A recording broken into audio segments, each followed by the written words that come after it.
uppercut, uppercut, sonic boom!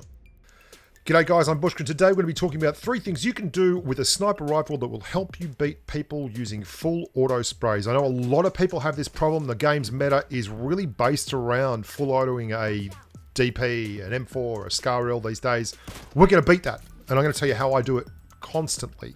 Before we do that, if you want to do me a favor, hit the like button and the subscribe button on the channel and the little alarm bell so that we can maybe, get some more humans in here and do better.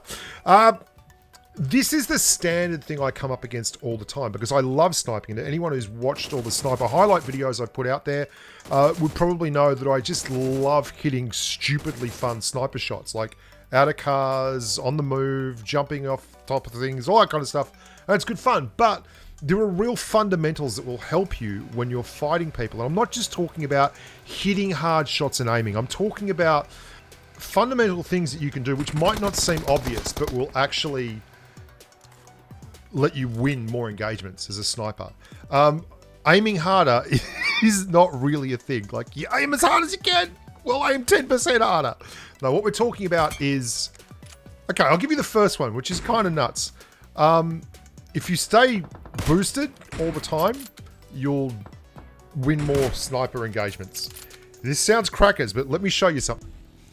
If you are sniping, so many times your best engagements are going to be when the enemy doesn't know you're there. That first shot has to hit. Preferably it has to be a headshot, but if it's not, if it's a body shot, that's fine. That guy's going to panic. He's going to hide behind a rock, and then I hit him again immediately. If that's me, I will generally get hit and then just bail. As soon as I get hit, I drop to the ground, or I'm running, or I'm moving. Being fully boosted makes you win more sniper engagements. I know this sounds crazy, but especially when you're playing against people who are using tap-fired ARs or DMRs, like that guy was. And you will find that if you're fully boosted, you can get back in the engagement quicker. Not only that, as you're running away and trying to get out of a full spray M416 while you're on the side of a hill completely vulnerable, your health is still going up. And it can be the difference between you making it or not making it through to the final circle. You're also going to note that if I know the enemy doesn't have a bolt action sniper rifle, I'm happy to engage them on 80 or 90% of my health.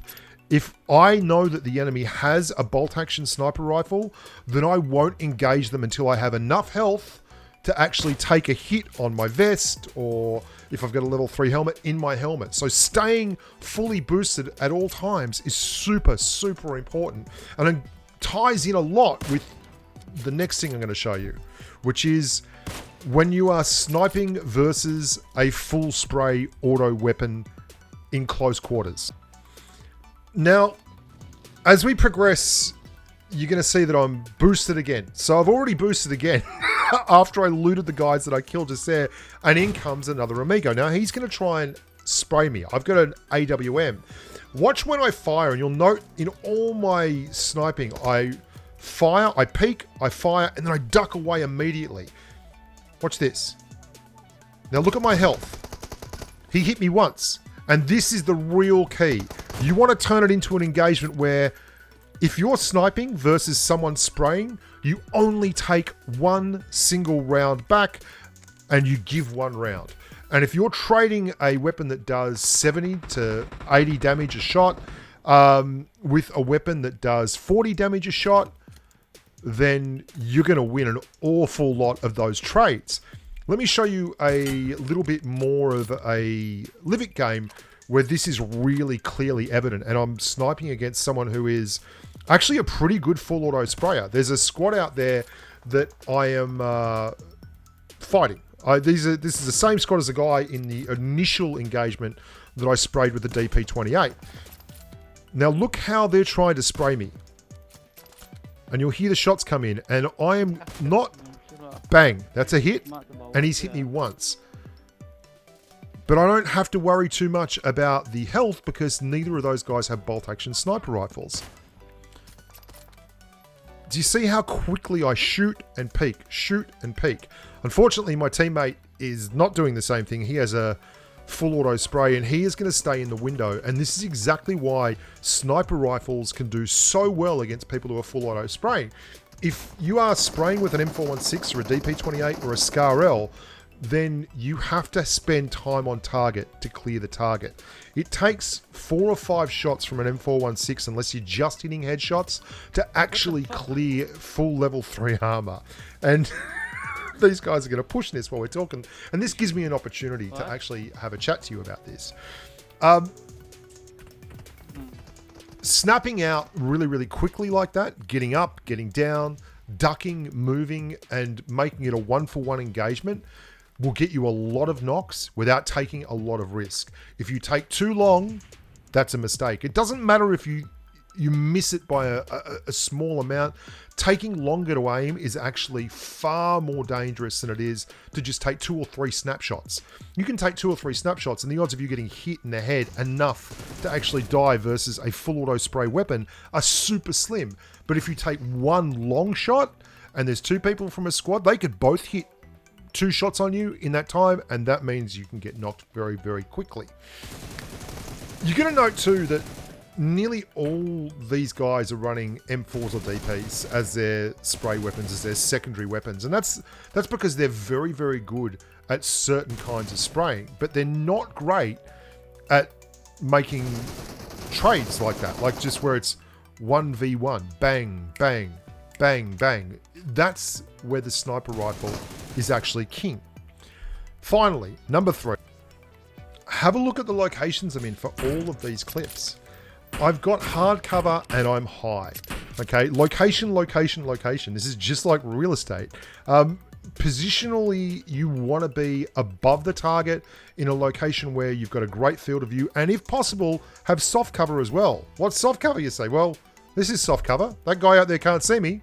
He knows there's a buggy there. He's wondering what the hell's going on. But I've got hard cover and soft cover in one location. I'm elevated and I'm on the edge of the circle. This is 101 where you want to be, and you might not think of this when you are sniping, but this is a brilliant spot to be for a sniper. All these things I'm doing are giving me advantages. So I'm usually boosted if I've got the boost. I'm always trying to be full health when I'm fighting someone with a sniper rifle as well, particularly if I don't have a level 3 helmet, because AWMs can clear level 1 and 2 vests, which is not fun. You put these things in and have a good position, you're gonna win more sniper fights. And I find it kind of refreshing that I've done heaps of videos on sniper sensitivity. I've done lots of videos on weapon selections and choice and headshot more and all that kind of thing. But when I went back and looked at my recent play, I realized, hey, there's all these commonalities. Look how I'm always boosted. Look how I'm always above the crowd. Look how when I fire, I immediately duck back. And of course, hitting headshots never hurts. Here's a great headshot to win the chicken dinner. You only need a glimpse, mate. Just a little slither of daylight. And if you've done your work, then the rest will take care of itself. I'm Bushka. Thank you so much for watching. Remember to like the videos and subscribe to the channel. Until next time, stay safe on the battlefield. Bye for now.